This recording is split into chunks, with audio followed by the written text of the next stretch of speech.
Howdy folks, high value DMD. Don't just give me your subscription, but please let me earn it. Let me earn your like and let me earn your comment. Mormonism is a great red pill teaching tool.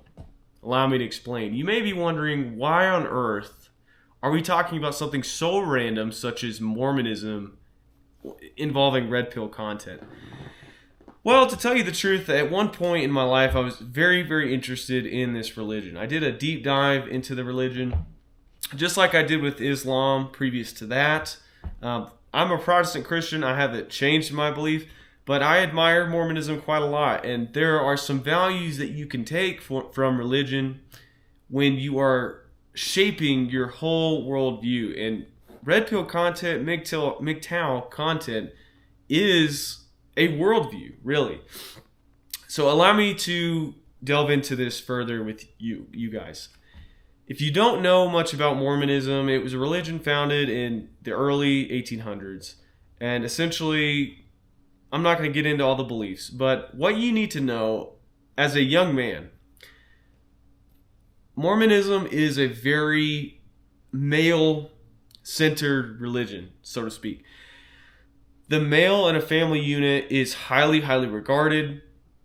The man is the priesthood holder of the family. So essentially, they are there to guide the family, to teach the family, to raise them up. I mean, they're the leader, okay? They're the main leader.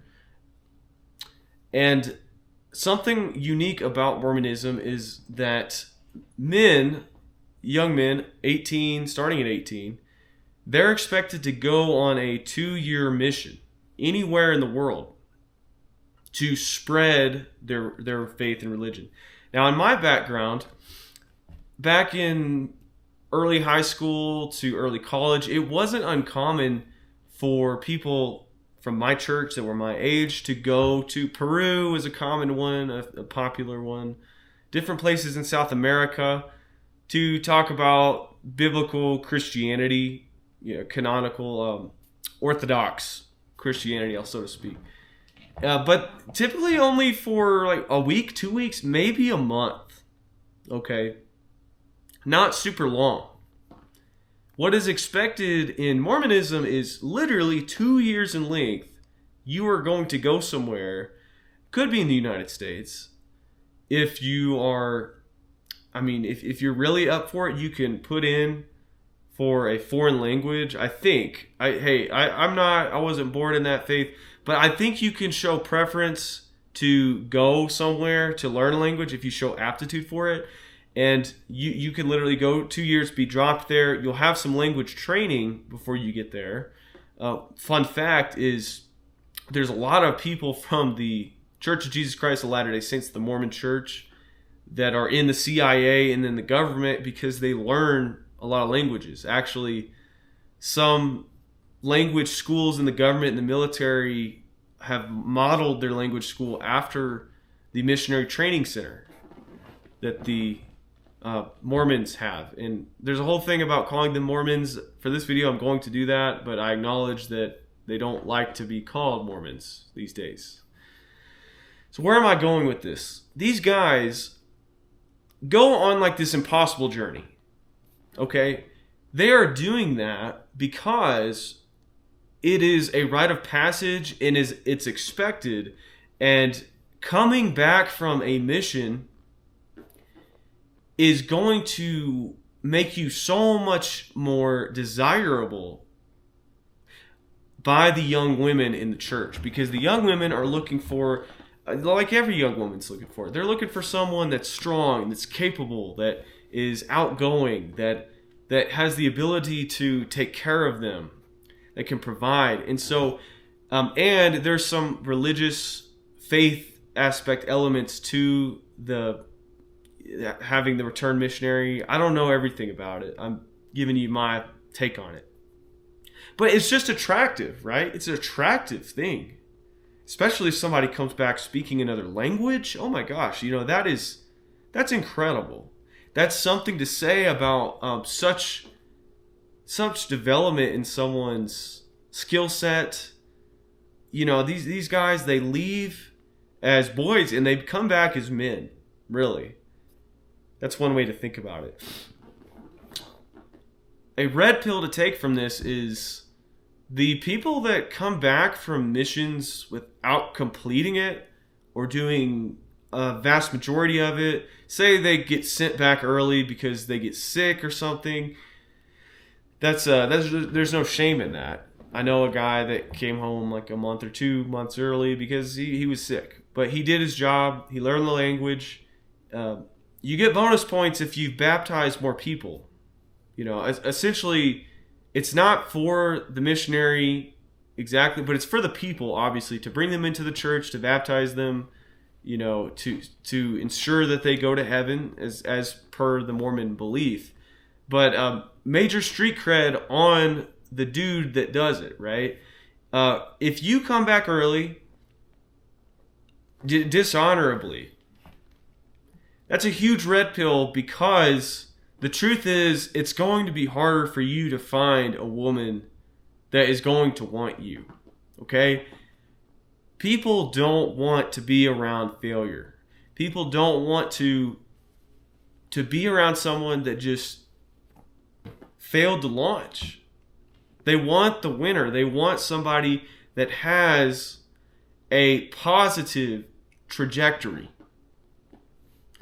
And to fail at something so core to their belief, it's not going to go well for you. And so use that as a teaching point in your own life.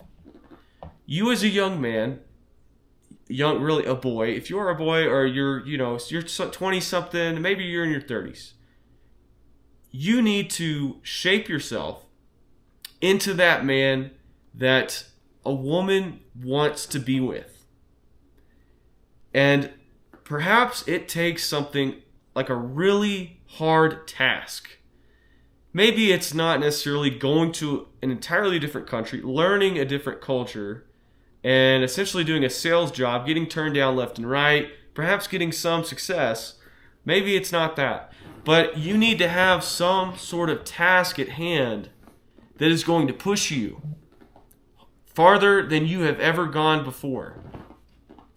In my own life, something that I did is I moved 1,000 miles away to a state that I've never been to. Or not, I had been to, but I had never lived in a state that was not my home state.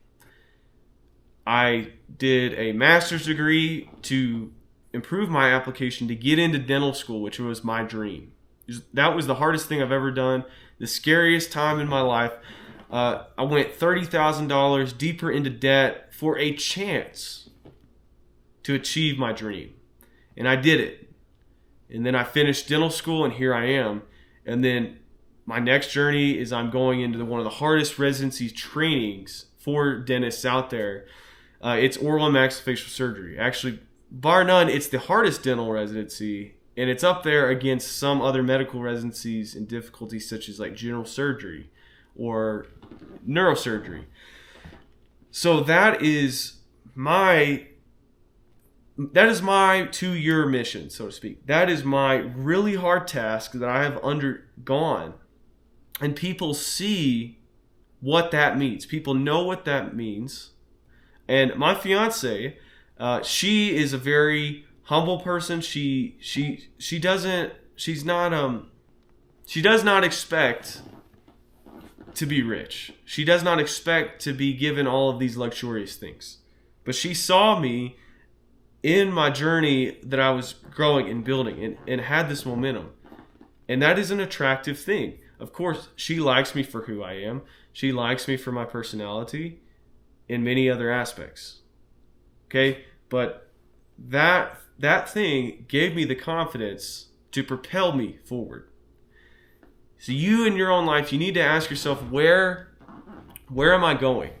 And what do I need to do in order to grow? And there's been several guys in my comment section that have told me this and that.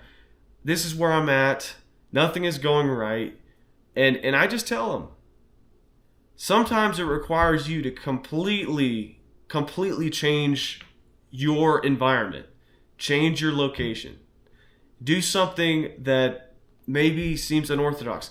Do something that your neighbors in your community may find is crazy, right? There's so many stories out there where the most hyper successful people were told, like, no, you can't ever do that. No, like, that's never going to work, right? You need to change your surroundings. You need to take a chance. You need to listen to any opportunity out there and make it happen.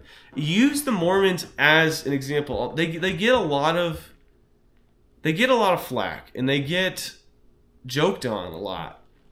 But I mean, when you really think about it, they're serious people. Okay, you may think their beliefs are out there, but they are a very serious people, and they should be respected.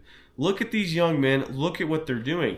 And then after that, a lot of these young men, the skills that they have learned on their journey, they go on. It's not uncommon at all to see them, especially in dentistry. Oh my gosh, where I work, I could count several of the specialists. They are Latter-day Saints. They are Mormons. Like, if you go to medical school, I'm sure it's the same thing. I wasn't in that space.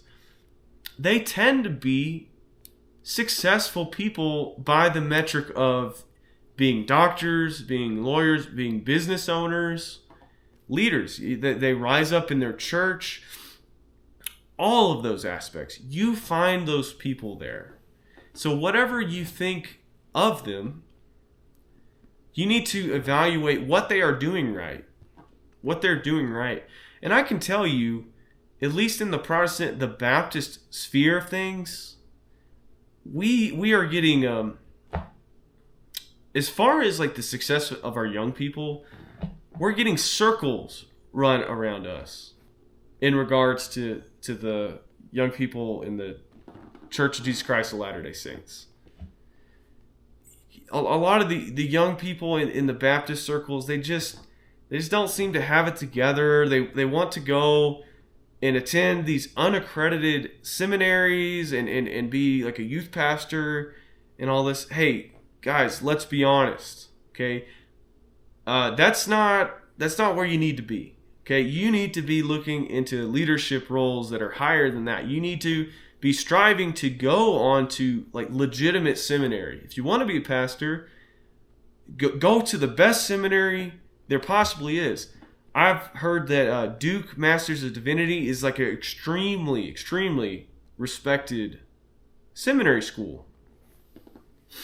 And you learn ancient languages and all that. If you're going to do something, try to be the best at what you want to do. Don't just flounder around in life. Don't accept average. Do not accept average. This is your life that we're talking about. This is not just a freaking video game character. This is your life. So anyway, that was my rant about Mormonism. I like to put a little plug in there for you guys that maybe Latter-day Saints, or maybe you're just curious about these people over here.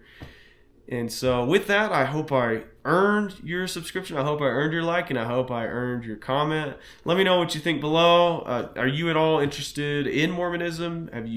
Do you know a Mormon, a Latter-day Saint? Have you noticed that they are successful people? Let me know. Until next time.